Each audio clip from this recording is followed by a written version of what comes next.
4.5 million people quit their jobs in 2021. Interviews can feel hard.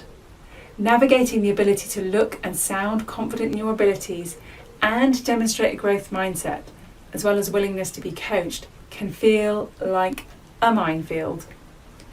Now that's especially true when you know you can do the job, or maybe you're even already doing the job, and now you want the official recognition and reward for your work. Or maybe you just really want this promotion. So here's a question for you. When the interviewer asks you to tell you about yourself, do you feel excited or do you feel awkward and uncomfortable talking about how good you are at your job? Do you stumble along, hoping not to overstep the invisible but ever-present confidence, arrogance boundary? Whichever is true for you, it is very likely that you are emotionally invested in this interview process. And if you're not careful, that can add a layer of tension to the whole thing. And that means not getting the outcome you want, which could get conflated with it meaning something about your abilities and your sense of self-worth, which is often not true. If you've ever read anything that I have written before, you will know that everything you think will leak out of your body and your voice as you speak. Obviously, you want to be presenting the best version of yourself, but that can only happen if you're thinking the best things about yourself. So, how do you go about managing your thoughts and your feelings so you bring the right kind of balanced energy into your interview, balance between confidence and arrogance?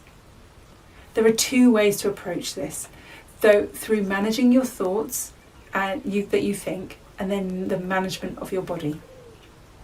So let's talk about managing your thoughts through one quick tip for reducing the impact of that inner critic.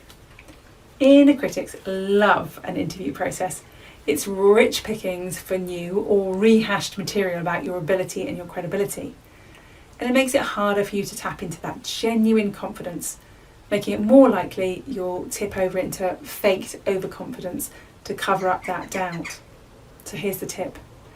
Listen out for global pronouncements.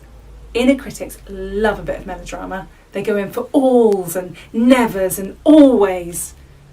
Notice if you hear yourself saying those things. One simple way to counteract these unhelpful global thoughts is ask a question. Really simple one. Is that 100% true 100% of the time? Chances are that the answer to that question is no.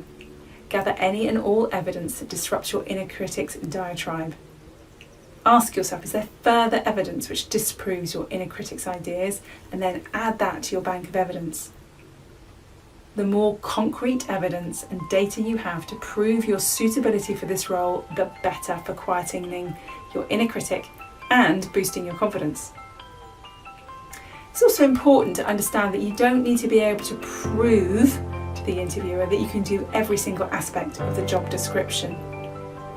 Genuine confidence and an understanding of your limitations, and genuine limitations here, not inner critic nonsense, plus a growth mindset, are worth so much more than a laundry list of qualifications and brittle overconfidence.